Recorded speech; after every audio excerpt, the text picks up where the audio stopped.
सभी को good evening. आज अपन जो कुकुरबिट्स हैं उसमें से जो आरपीएससी अधीनस्थ बोर्ड एग्ज़ाम्स में क्वेश्चन पूछते हैं तो उसके बारे में चर्चा करेंगे। इस टॉपिक में से हर एग्ज़ाम्स में जैसे सुपरवाइजर जो हुई थी 2018 वाली, तो उसमें भी क्वेश्चन आया है। अभी 2025 में जो एओ का हुआ था उसमें भी ये आया था कि जो पॉइंटेड गार्ड है तो उसमें से मैच करने वाला दे रखा था कि डाइशियस है मोनोशियस है। तो अपन को ये बेसिक चीज़ें, जैसे अपन लाइन टू लाइन वाली बुक पढ़ेंगे तो उसमें क्वेश्चंस जो आंसर है वो सोल्व नहीं कर पाते हैं, तो थ्योरी पढ़नी पड़ेगी। इसमें थ्योरी में थोड़ी सी मतलब 3-4-5-6 क्वेश्चंस निकलेंगे इसमें, तो इसके बाहर नहीं जाएगा। जैसे जनरल में देखा जाए तो कुकुरबिट्स क्या है, एक ये तो बेसिक है, अपन बेसिक से पढ़ेंगे। जैसे छोटी छोटी चीज़ें पढ़नी पड़ती हैं तो उस हिसाब से cucurbits are the longest group of summer vegetables का सबसे बड़ा ग्रुप है। जो कौन सी फैमिली से बिलोंग करता है, कुकुरबिटेसी फैमिली हो जाएगी। मोस्ट ऑफ कुकुरबिट्स हैं जो लगभग मोनोशियस हैं, लेकिन कोसिनिया एंड पॉइंटेड गार्ड है वो क्या हो जाएंगे, दोनों के दोनों डाइशियस। पॉइंटेड गार्ड अपन परवल को बोलते हैं, जो अभी सीजन्स में सब्जियां चल रही हैं इसकी, ये दोनों डाइशियस हैं।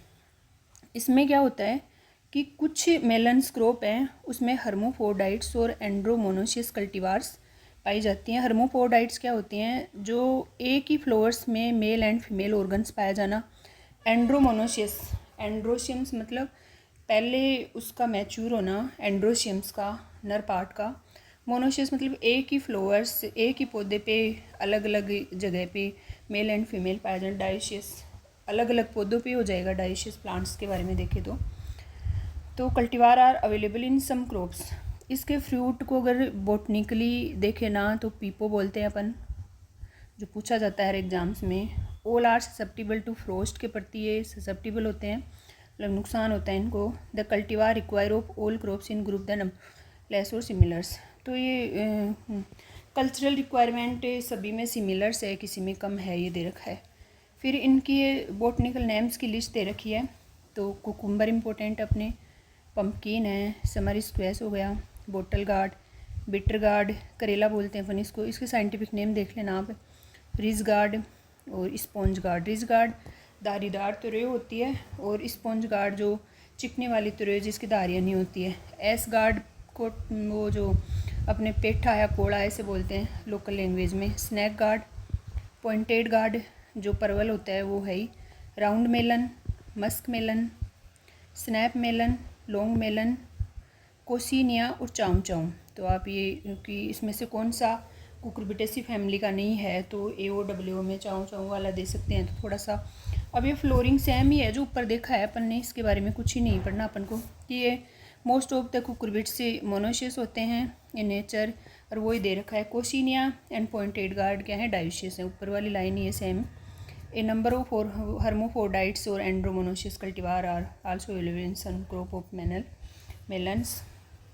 अब ये सेक्स एक्सप्रेशंस के बारे में दे रखा है कि वही चीज़ आ गई। मोनोशियस हैं generally, they beer male and female floor separately on the same plant. तो मोनोशियस की ये डेफिनेशन ही दे रखी है कि जो मेल और फीमेल फ्लोर्स है ना, एक ही प्लांट पे होते हैं लेकिन सेपरेट होते हैं, दूसरी ब्रांच पे हो जाएगा।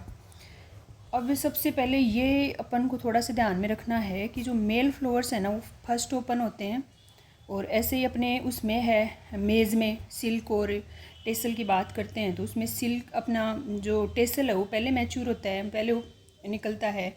इसमें ओपन की बात कर रहा है कि जो मेल फ्लोर्स हैं पहले ओपन होते हैं, उसके बाद में फीमेल फ्लोर्स ओपन होंगे। तो अपन को जनरली ये चीज़ें ध्यान रखनी है थोड़ी सी। Generally there are more male flowers, और इसमें क्या होता है कि जनरली अगर कुकुरबिट्स में देखा जाए तो ज़्यादा मेल फ्लोर्स होते हैं। And female to male flower ratio goes on increasing with the age, कि प्लांट की एज पे डिपेंड करेगा कि फीमेल से मेल फ्लोवर्स का रेशियो कितना होगा, कि छोटी अवस्था में कितना होता है। इस प्रकार से लाइन दे रखी है। तो अपन ये थोड़ा थ्योरी में लिखने की लाइनें हैं। अपन को इम्पोर्टेंट जो चीज़ें हैं, एक तो ये मोनोशियस वाला हो ही गया, और भाई ये जो फीमेल फ्लोवर्स है वो बाद में निकलता है, मेल पहले हो जाएगा।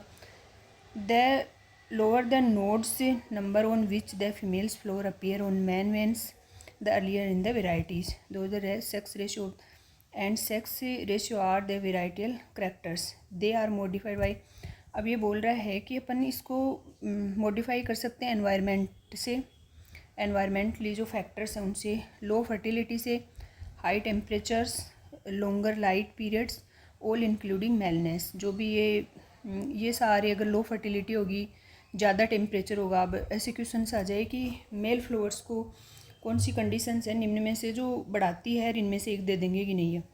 लो फर्टिलिटी बढ़ाएगी मेल फ्लावर्स को, high temperature, long light period, मतलब लॉन्ग डे प्लांट्स की बात कर रहा है जैसे, जबकि मेलन्स तो शॉर्ट डे प्लांट्स हैं, समर में ग्रो कर रहे हैं।